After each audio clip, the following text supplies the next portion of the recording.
ನೀವು ನಿಮ್ಮ ಬ್ಯಾಂಕ್ ಅಕೌಂಟ್ನಲ್ಲಿ ಹಣ ಇಟ್ಟಿದ್ದೀರಾ, 10,000 ರೂಪಾಯಿನೋ, 50,000 ರೂಪಾಯಿನೋ, 1 ಲಕ್ಷನೋ, 2 ಲಕ್ಷನೋ, 5 ಲಕ್ಷನೋ, 3-4 ವರ್ಷ ಆದ್ಮೇಲೆ ಯಾವುದೋ ಒಂದು ಕಾರಣಕ್ಕೆ ಬೇಕಾಗುತ್ತೆ ಅಂತ ಹೇಳಿ, ಅಂದ್ರೆ ಫ್ಯೂಚರ್ನಲ್ಲಿ ಮನೆ ಸೈಟ್ ಖರೀದಿಸಬೇಕು, ಅದಕ್ಕೆ ಅಡ್ವಾನ್ಸ್ ಕೊಡಬೇಕು, ಅಥವಾ ಇನ್ಯಾವುದೋ ಕನಸು ನನಸು ಮಾಡ್ಕೋಬೇಕು ಅಂತ. ಆದ್ರೆ ನೆನಪಿಟ್ಕೊಳ್ಳಿ, ಆ ಹಣ ಅಕೌಂಟ್ನಲ್ಲೇ ಇದ್ರೆ ಏನಾದ್ರೂ ಯೂಸ್ ಆಗುತ್ತಾ? ಯೂಸ್ ಆಗಲ್ಲ. ನಿಮ್ಮ ಹಣವನ್ನ ನಿಮಗೋಸ್ಕರ ದುಡಿಯೋ ಹಾಗೆ ಮಾಡಿ. ಅದು ಹೇಗೆ ಅಂತ ಕೇಳ್ತಾ ಇದ್ದೀರಾ?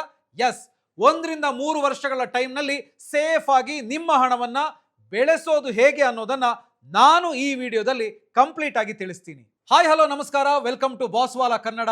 ನಾನು ಶೇಷಕೃಷ್ಣ ಭಟ್. ಹೌದು, ಹಣ ಬ್ಯಾಂಕ್ನಲ್ಲಿ ಸುಮ್ಮನೆ ಇದ್ರೆ ಉಪಯೋಗ ಇಲ್ಲ, ಆದ್ರೆ ಅದನ್ನ ದುಡಿಯೋ ಹಾಗೆ ಮಾಡಿದ್ರೆ ಅದರಿಂದ ಲಾಭ ಆಗುತ್ತೆ.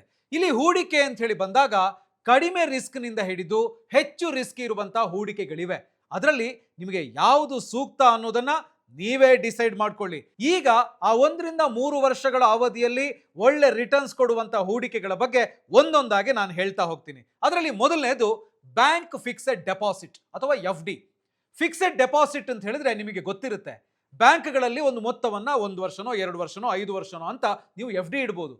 FDಗಳು ನಿಜವಾಗಿಯೂ ಗ್ಯಾರಂಟಿಡ್ ರಿಟರ್ನ್ಸ್ ಕೊಡ್ತವೆ. ಅಂದ್ರೆ ವರ್ಷಕ್ಕೆ 7% ಬಡ್ಡಿ ಅಂದ್ರೆ ಅಷ್ಟೇ ನಿಮಗೆ ಸಿಗುತ್ತೆ. ಇದು ಫಿಕ್ಸ್ಡು, ಇದರಲ್ಲಿ ಏನು ಕೂಡ ಚೇಂಜ್ ಆಗೋದಿಲ್ಲ.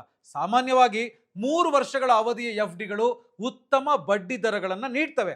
ಅದೇ ನೀವು 1 ವರ್ಷ 2 ವರ್ಷ ಅಂತ FD ಇಟ್ರೆ ಅಷ್ಟೇನು ಬಡ್ಡಿ ಇರೋದಿಲ್ಲ. ಆದ್ರೆ ಸೀನಿಯರ್ ಸಿಟಿಸನ್ ಅಥವಾ ಹಿರಿಯ ನಾಗರಿಕರು ಅಂತ ಹೇಳಿ ಬಂದ್ರೆ ಒಂದು ಸ್ವಲ್ಪ ಹೆಚ್ಚಿನ ಬಡ್ಡಿ ಇಲ್ಲಿ ಸಿಗುತ್ತೆ. ಈಗ ನೀವು ಕೇಳ್ಬೋದು NBFCಗಳು ಹೇಗೆ ಅಂತ ಹೇಳಿ. ನೋಡಿ, ನಾನ್ ಬ್ಯಾಂಕಿಂಗ್ ಫೈನಾನ್ಷಿಯಲ್ ಕಂಪನಿಗಳು ಬ್ಯಾಂಕ್ಗಳಿಗಿಂತ ಒಂದು ಸ್ವಲ್ಪ ಹೆಚ್ಚಿನ ಬಡ್ಡಿ ದರಗಳನ್ನು ನೀಡ್ತವೆ, ಆದ್ರೆ ಅವುಗಳಲ್ಲಿ ರಿಸ್ಕು ಕೂಡ ಹೆಚ್ಚಿರುತ್ತೆ. ಇನ್ನೊಂದು ವಿಷಯ ಅಂದ್ರೆ, ಪ್ರತಿ ಬ್ಯಾಂಕ್ನಲ್ಲಿ ನೀವು ಎಷ್ಟೇ FD ಇಟ್ಟರೂ ಕೂಡ ಬ್ಯಾಂಕ್ಗೆ ಏನಾದರೂ ಸಮಸ್ಯೆ ಆದ್ರೆ ಆಗ ಬಡ್ಡಿ ಸಮೇತ ನಿಮಗೆ 5 ಲಕ್ಷದವರೆಗೆ ಮಾತ್ರ ಸಿಗುತ್ತೆ ಸರ್ಕಾರದಿಂದ. ಅದಕ್ಕೆ DICG, deposit insurance and credit guarantee corporation ಅಂತ ಹೇಳ್ತಾರೆ, ನೆನಪಿಟ್ಕೊಳ್ಳಿ. ಇನ್ನು 1-3 ವರ್ಷಗಳ ಅವಧಿಯಲ್ಲಿ ಒಳ್ಳೆ ರಿಟರ್ನ್ಸ್ ಕೊಡುವಂತ ಎರಡನೇ ಹೂಡಿಕೆ ಅಂತ ಹೇಳಿದ್ರೆ ಕಾರ್ಪೊರೇಟ್ ಬಾಂಡ್ಗಳು, ನೇರ ಹೂಡಿಕೆ. ಕಾರ್ಪೊರೇಟ್ ಬಾಂಡ್ಸ್ ಅಂತ ಹೇಳಿದ್ರೆ ಅನೇಕರಿಗೆ ಸರಿಯಾಗಿ ಗೊತ್ತಿಲ್ಲ. ನೋಡಿ, ತುಂಬಾ ಸಿಂಪಲ್.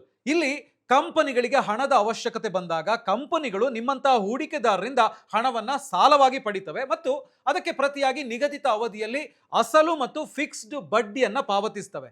ನೀವು ಸಾಲದ ರೂಪದಲ್ಲಿ ಹಣವನ್ನ ಕಂಪನಿಗೆ ಕೊಡೋ ಸಂದರ್ಭದಲ್ಲಿ ಅವರು ಬಾಂಡ್ಗಳನ್ನ ಕೊಡ್ತಾರೆ.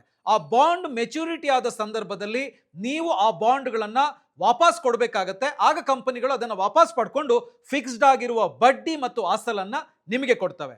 ಹೀಗೆ ಕಂಪನಿಗಳು ಹಣವನ್ನ ಸಂಗ್ರಹಿಸಲು ಬಾಂಡ್ಗಳನ್ನ ವಿತರಿಸ್ತವೆ. ಆದ್ರೆ ಇವು ಸರ್ಕಾರಿ ಬಾಂಡ್ಗಳಂತೆಯೇ ಇರ್ತದೆ, ಆದ್ರೆ ಹೆಚ್ಚಿನ ಆದಾಯ ಮತ್ತು ಒಂದು ಸ್ವಲ್ಪ ರಿಸ್ಕ್ ಕೂಡ ಇಲ್ಲಿ ಇರುತ್ತೆ. ಹಾಗಾಗಿ ನೀವು ಹೆಚ್ಚು ರಿಸ್ಕ್ ತೆಗೆದುಕೊಳ್ಳೋದಕ್ಕೆ ರೆಡಿ ಇಲ್ಲ ಅಂದ್ರೆ ಸುರಕ್ಷತೆಗಾಗಿ ಹೆಚ್ಚಿನ ರೇಟಿಂಗ್ ಹೊಂದಿರುವಂತ ಬಾಂಡ್ಗಳಲ್ಲಿ ಮಾತ್ರ ಹೂಡಿಕೆ ಮಾಡಿ. ಅದನ್ನ ನಾನು ನಿಮಗೆ ಮುಂದೆ ತಿಳಿಸ್ಕೊಡ್ತೀನಿ, ಯಾವುದು ಹೆಚ್ಚು ರಿಸ್ಕ್ ಯಾವುದು ಕಡಿಮೆ ರಿಸ್ಕ್, ಆ ರೇಟಿಂಗ್ ನೋಡೋದು ಹೇಗೆ ಅಂತೆಲ್ಲ. ನೋಡಿ, ಇನ್ನೊಂದು, ಯಾವುದೇ ಕಂಪನಿಯ ಹಣಕಾಸು ಸ್ಥಿತಿ ಸರಿ ಇಲ್ಲದೆ ಇದ್ರೆ ಅಥವಾ ಭದ್ರತೆ ಇಲ್ಲದೆ ಇದ್ರೆ ಅಂತಹ ಕಂಪನಿಯ ಬಾಂಡ್ಗಳಿಂದ ದೂರ ಇರಿ. ಆದ್ರೆ ಎಕ್ಸ್ಪರ್ಟ್ಗಳು ಹೇಳೋದೇನು ಅಂತ ಹೇಳಿದ್ರೆ, ನಮಗೆ ಗೊತ್ತಿಲ್ಲದೆ ಡೈರೆಕ್ಟ್ ಆಗಿ ಕಾರ್ಪೊರೇಟ್ ಬಾಂಡ್ಸ್ಗಳಲ್ಲಿ ಹೂಡಿಕೆ ಮಾಡೋ ಬದಲು ಸೆಬಿ ರಿಜಿಸ್ಟರ್ಡ್ ಪ್ಲಾಟ್ಫಾರ್ಮ್ ಮೂಲಕ ಮಾಡಿದ್ರೆ ಅಷ್ಟೊಂದು ರಿಸ್ಕ್ ಇರೋದಿಲ್ಲ ಅಂತ. ಹಾಗಿದ್ರೆ ಅದು ಹೇಗೆ ಅಂತ ನೀವು ಕೇಳಿದ್ರೆ, ಅದಕ್ಕಾಗಿ ಒಂದು ಪ್ಲಾಟ್ಫಾರ್ಮ್ ಇದೆ, ಅದೇನೆ ವಿಂಟ್ ವೆಲ್ತ್. ವಿಂಟ್ ವೆಲ್ತ್ ಮೂಲಕ ಕಾರ್ಪೊರೇಟ್ ಬಾಂಡ್ಗಳಲ್ಲಿ ಹೂಡಿಕೆ. ಎಸ್, ವಿಂಟ್ ವೆಲ್ತ್ ಅಂತ ಹೇಳುವಂತಹ ಪ್ಲಾಟ್ಫಾರ್ಮ್ ಇದೆಯಲ್ಲ, ಇದು ಒಂದು ವಿಶ್ವಾಸಾರ್ಹ ಹಾಗೂ ಸೆಬಿ ರಿಜಿಸ್ಟರ್ಡ್ ಪ್ಲಾಟ್ಫಾರ್ಮ್.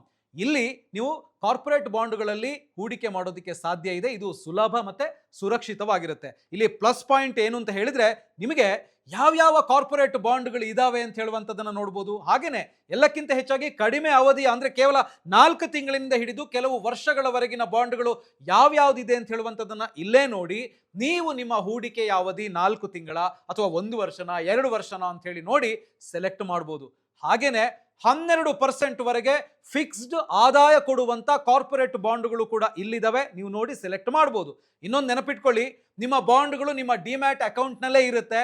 ಪ್ಲಾಟ್ಫಾರ್ಮ್ ಒಂದು ವೇಳೆ ಸ್ಟಾಪ್ ಆದ್ರೂ ಕೂಡ, ಸ್ಥಗಿತಗೊಂಡ್ರೂ ಕೂಡ, ಸಮಸ್ಯೆ ಆದ್ರೂ ಕೂಡ ನಿಮ್ಮ ಹಣಕ್ಕೆ ಏನೂ ಆಗಲ್ಲ, ನೀವೇ ಅದರ ನೇರ ಮಾಲೀಕರಾಗಿರ್ತೀರಿ.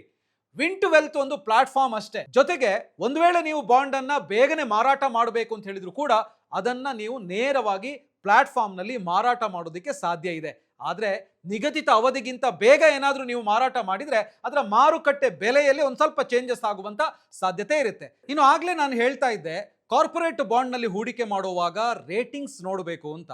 ವಿಂಟ್ ವೆಲ್ತ್ ಆ್ಯಪ್ನಲ್ಲಿ ನೀವು ಕಾರ್ಪೊರೇಟ್ ಬಾಂಡ್ಸ್ಗಳ ರೇಟಿಂಗ್ಸನ್ನು ಕೂಡ ನೋಡೋದಕ್ಕೆ ಸಾಧ್ಯ. ನೀವು ಯಾವುದೇ ಕಾರ್ಪೊರೇಟ್ ಬಾಂಡನ್ನು ಸೆಲೆಕ್ಟ್ ಮಾಡಿದಾಗಲೂ ಕೂಡ ಅದರ ರೇಟಿಂಗ್ಸ್ ಅಲ್ಲಿರುತ್ತೆ. ಹಾಗಿದ್ರೆ ಆ ರೇಟಿಂಗ್ ಅಂತ ಹೇಳಿದ್ರೆ ಏನು, ಅದು ಏನು ಹೇಳುತ್ತೆ? ಫಾರ್ ಎಕ್ಸಾಂಪಲ್ ಎ ಇದು ಅತ್ಯಂತ ಸುರಕ್ಷಿತ, ಆದರೆ ಬಡ್ಡಿ 7ರಿಂದ 8% ಅಷ್ಟೇ. ಇನ್ನು ನೆಕ್ಸ್ಟ್ ಎ ಇದು ಕಡಿಮೆ ರಿಸ್ಕು, ಇಲ್ಲಿ ರಿಟರ್ನ್ಸ್ ಅಂತ ಹೇಳಿದ್ರೆ 8ರಿಂದ 9.5% ಇರುತ್ತೆ. ಇನ್ನು ನೆಕ್ಸ್ಟ್ ಎ ಸಮತೋಲಿತ ರಿಸ್ಕ್ ಅಂದ್ರೆ ಬ್ಯಾಲೆನ್ಸ್ಡ್ ರಿಸ್ಕು 9.5% ಇಂದ 11.5% ರಿಟರ್ನ್ಸ್ ಇದೆ. ನೆಕ್ಸ್ಟ್ ಬಿ ಇದು ಹೆಚ್ಚು ರಿಸ್ಕು, ಹಾಗೆಯೇ ರಿಟರ್ನ್ಸ್ ಕೂಡ 11ರಿಂದ 12% ಸಿಗುತ್ತೆ.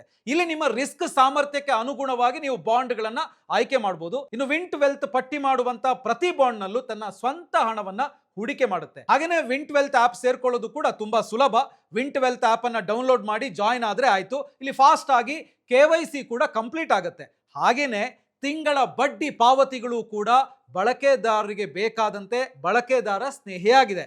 ನೀವು ಫಿಕ್ಸ್ಡ್ ರಿಟರ್ನ್ ಸಿಗಬೇಕು, ಅದು ಕೂಡ ಸರಳವಾಗಿ ಆಗಬೇಕು ಅಂತ ಹೇಳಿದ್ರೆ ವಿಂಟ್ ವೆಲ್ತ್ ನಲ್ಲಿನ ಕಾರ್ಪೊರೇಟ್ ಬಾಂಡ್ಗಳು ನಿಮಗೆ ಉತ್ತಮ ಆಯ್ಕೆಯಾಗಿವೆ. ಸೊ ನೀವು ವಿಂಟ್ ವೆಲ್ತ್ ಆಪ್ ಮೂಲಕ ಕಾರ್ಪೊರೇಟ್ ಬಾಂಡ್ಸ್ ಗಳನ್ನ ಖರೀದಿಸ್ತೀರಿ ಅಂತ ಹೇಳಿದ್ರೆ ಡಿಸ್ಕ್ರಿಪ್ಷನ್ ಹಾಗೂ ಕಾಮೆಂಟ್ ಬಾಕ್ಸ್ ನಲ್ಲಿ ಲಿಂಕ್ ಕೊಟ್ಟಿರ್ತೀನಿ. ಆ ಲಿಂಕ್ ಕ್ಲಿಕ್ ಮಾಡಿದ್ರೆ ಆಪ್ ಡೌನ್ಲೋಡ್ ಆಗುತ್ತೆ. ಇನ್ನು 4ನೆಯ ಹೂಡಿಕೆ ಹೆಚ್ಚಿನ ಬಡ್ಡಿ ದರ ನೀಡುವಂತ ಉಳಿತಾಯ ಖಾತೆಗಳು, ಹೈ ಇಂಟ್ರೆಸ್ಟ್ ಸೇವಿಂಗ್ ಅಕೌಂಟ್ಸ್. ಸಾಮಾನ್ಯವಾಗಿ ಸೇವಿಂಗ್ಸ್ ಬ್ಯಾಂಕ್ ಅಕೌಂಟ್ಸ್ ನಲ್ಲಿ ಅಷ್ಟೊಂದು ರಿಟರ್ನ್ ಸಿಗಲ್ಲ. ಆದ್ರೆ ಕೆಲವು ಬ್ಯಾಂಕ್ಗಳು ಉಳಿತಾಯ ಖಾತೆಗಳಿಗೆ ಅಂದ್ರೆ ಸೇವಿಂಗ್ಸ್ ಅಕೌಂಟ್ ನಲ್ಲಿ ಹಣ ಇಟ್ರೆ 7ರಿಂದ 8% ವರೆಗೆ ಇಂಟ್ರೆಸ್ಟ್ ಕೊಡ್ತವೆ. ಆದ್ರೆ ಇವುಗಳಿಗೆ ಕನಿಷ್ಠ ಬ್ಯಾಲೆನ್ಸ್ ಅಥವಾ ಸೀಮಿತ ವಿತ್ಡ್ರಾವಲ್ ಗಳಂತಹ ನಿಯಮಗಳು ಕೂಡ ಇರ್ತವೆ. ಅದನ್ನ ನೀವು ಗಮನಿಸಬೇಕಾಗತ್ತೆ. ಹಾಗೇನೆ ಪ್ರತಿ ಬ್ಯಾಂಕ್ ನಲ್ಲಿ 5 ಲಕ್ಷದವರೆಗೆ ಮಾತ್ರ ಠೇವಣಿಗಳ ವಿಮೆ ಇರುತ್ತೆ. ಇನ್ನೊಂದು, ಯಾವತ್ತೂ ಕೂಡ ಅಷ್ಟೇ, ನೀವು ಹಣವನ್ನು ಹೂಡಿಕೆ ಮಾಡ್ತೀರಿ ಅಂತ ಹೇಳಿದಾಗ ಒಂದು ಸ್ವಲ್ಪ ಹುಷಾರಾಗಿ ಇರಬೇಕಾಗಿರೋದು ಹೈ ಇಂಟ್ರೆಸ್ಟ್ ರೇಟ್ ಕೊಡುವಂತ ಅಷ್ಟೊಂದು ಪರಿಚಿತವಲ್ಲದ ಬ್ಯಾಂಕ್ಗಳ ಬಗ್ಗೆ. ಇನ್ನು ಹೂಡಿಕೆ ಮಾಡೋದಕ್ಕಿರುವಂತ 5ನೇ ಆಯ್ಕೆ ಅಂತ ಹೇಳಿದ್ರೆ debt mutual funds. Debt mutual funds ಅಂತ ಹೇಳಿದ್ರೆ ಸ್ಥಿರ ಆದಾಯದ ಸಾಧನಗಳು ಅಂದ್ರೆ ಫಿಕ್ಸ್ಡ್ ಇನ್ಕಮ್ ಇನ್ಸ್ಟ್ರೂಮೆಂಟ್ಗಳಲ್ಲಿ ಹೂಡಿಕೆ ಮಾಡುವಂತ ಒಂದು ರೀತಿಯ ಮ್ಯೂಚುವಲ್ ಫಂಡ್. ಇದು ಸರ್ಕಾರಿ ಬಾಂಡ್ಗಳು, ಕಾರ್ಪೊರೇಟ್ ಬಾಂಡ್ಗಳಲ್ಲಿ ಹೂಡಿಕೆ ಮಾಡ್ತವೆ. ಈ ಫಂಡ್ಗಳು ಸಾಮಾನ್ಯವಾಗಿ ಈಕ್ವಿಟಿ ಫಂಡ್ಗಳಿಂದ ಕಡಿಮೆ ರಿಸ್ಕ್ ಅನ್ನು ಹೊಂದಿರ್ತದೆ ಮತ್ತು ಸ್ಥಿರವಾದ ಆದಾಯವನ್ನ ನೀಡುತ್ತದೆ. ವೈಯಕ್ತಿಕ FDಗಳು ಅಥವಾ ಬಾಂಡ್ಗಳಿಗಿಂತ ಉತ್ತಮ ವೈವಿಧ್ಯತೆಯನ್ನ ನೀಡುತ್ತದೆ. ಹೈ ಲಿಕ್ವಿಡ್ ಆಗಿರುತ್ತೆ, ಅಂದ್ರೆ ನೀವು ಇಲ್ಲಿ 24 ಗಂಟೆಗಳ ಒಳಗೆ ಕೂಡ ಹಣವನ್ನ ಪಡಿಬಹುದು. 1ರಿಂದ 3 ವರ್ಷಗಳ ಅವಧಿಗೆ ಇದು ಸೂಕ್ತವಾಗಿದೆ. ಇನ್ನು ಹೂಡಿಕೆಯಲ್ಲಿ 6ನೇದು national pension scheme Tier 2. National pension scheme ಅಂತ ಹೇಳಿದ್ರೆ ಹೆಸರಿನಲ್ಲೇ ಇರೋ ಹಾಗೆ ನಿವೃತ್ತಿಯ ನಂತರಕ್ಕೋಸ್ಕರ ಮಾಡುವಂತ ಹಣಕಾಸಿನ ಪ್ಲಾನ್ ಅಂತ. ಇದು ಪಕ್ಕಾ ರಿಟೈರ್ಮೆಂಟ್ ಪ್ಲಾನಿಂಗ್ ಪ್ರಾಡಕ್ಟ್.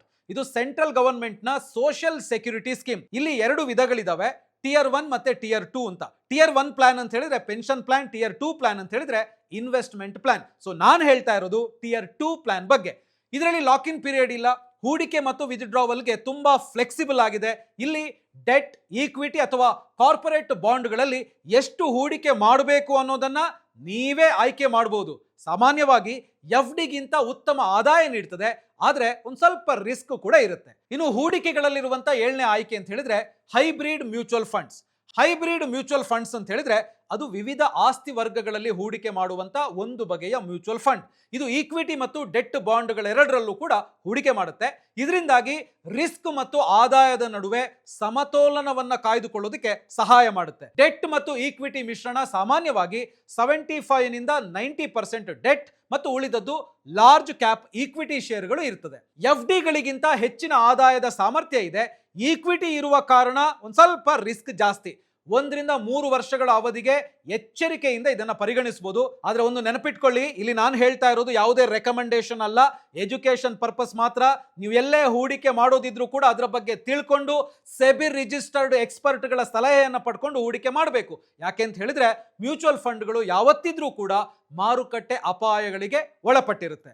ಇನ್ನು ಹೂಡಿಕೆಗಳಲ್ಲಿರುವಂತ 8ನೇ ಆಯ್ಕೆ ಅಂತ ಹೇಳಿದ್ರೆ equity linked saving scheme, ELSS ಅಂತ ಹೇಳ್ತೀವಿ. ಇದನ್ನು ಮುಖ್ಯವಾಗಿ ಟ್ಯಾಕ್ಸ್ ಉಳಿತಾಯಕ್ಕಾಗಿ, ತೆರಿಗೆ ಉಳಿತಾಯಕ್ಕಾಗಿ ಬಳಸಲಾಗುತ್ತೆ. ಆದ್ರೆ ಇಲ್ಲಿ ನೀವು ಹೂಡುವಂತ ಹಣ ಇದೆಯಲ್ಲ ಅದು 3 ವರ್ಷಗಳ ಕಾಲ ಲಾಕ್ ಇನ್ ಆಗಿರುತ್ತೆ. ಈ ಸ್ಕೀಮ್ ಮುಖ್ಯವಾಗಿ ಈಕ್ವಿಟಿಗಳಲ್ಲಿ ಅಂತ ಹೇಳಿದ್ರೆ ಷೇರುಗಳ ಮೇಲೆ ಹೂಡಿಕೆ ಮಾಡುತ್ತೆ.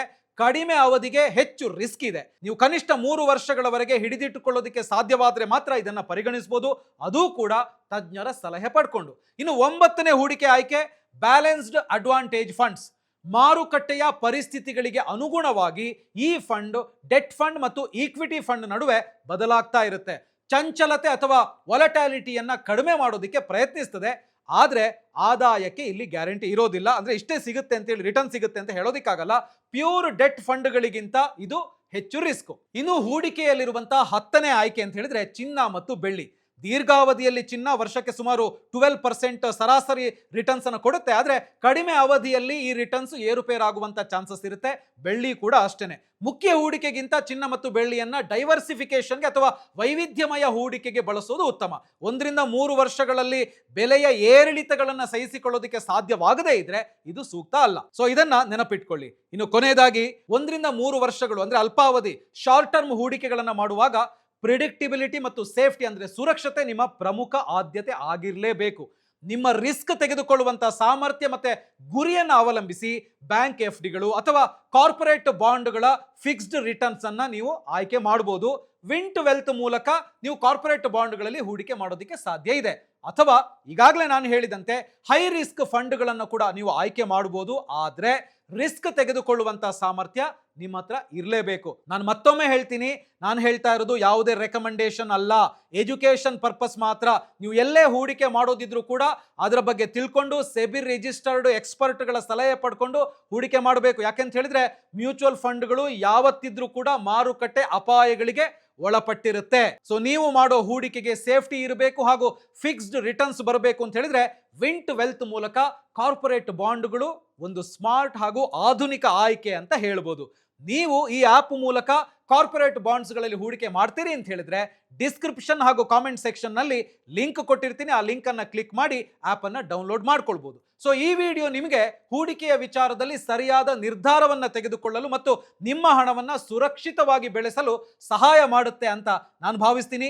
ಸೇವಿಂಗ್ಸು, ಇನ್ವೆಸ್ಟ್ಮೆಂಟು, ವೈಯಕ್ತಿಕ ಹಣಕಾಸಿನ ಬಗ್ಗೆ ಕಲ್ತ್ಕೋಬೇಕಾ? ಹಾಗೇನೆ ನೀವೇನಾದ್ರೂ ಬಿಸ್ನೆಸ್ ಸ್ಟಾರ್ಟ್ ಮಾಡಬೇಕು ಅಂತ ಹೇಳುವಂತ ಯೋಚನೆಯಲ್ಲಿ ಇದ್ರೆ ಬಿಸ್ನೆಸ್ ಸ್ಟಾರ್ಟ್ ಮಾಡೋದು ಹೇಗೆ, ಯಾವ ಬಿಸ್ನೆಸ್ ಮಾಡ್ಬೋದು ಅನ್ನೋದನ್ನ ತಿಳ್ಕೋಬೇಕಾ? ಹಾಗಿದ್ರೆ ಈಗಲೇ ಬಾಸ್ವಾಲಾ ಆಪ್ ಅನ್ನ ಡೌನ್ಲೋಡ್ ಮಾಡಿ. ಕೇವಲ 999 ರೂಪಾಯಿಗೆ 590ಕ್ಕೂ ಹೆಚ್ಚು ಕೋರ್ಸ್ಗಳನ್ನ ನೀವಿಲ್ಲಿ ನೋಡ್ಬೋದು. ವರ್ಷ ಇಡೀ ನೋಡ್ಬೋದು. ಮತ್ತ್ಯಾಕ್ ತಡ, ಡಿಸ್ಕ್ರಿಪ್ಷನ್ ನಲ್ಲಿ ಲಿಂಕ್ ಹಾಕಿರ್ತೀನಿ. ಈಗಲೇ ಬಾಸ್ವಾಲಾ ಆಪ್ ಅನ್ನ ಡೌನ್ಲೋಡ್ ಮಾಡಿ.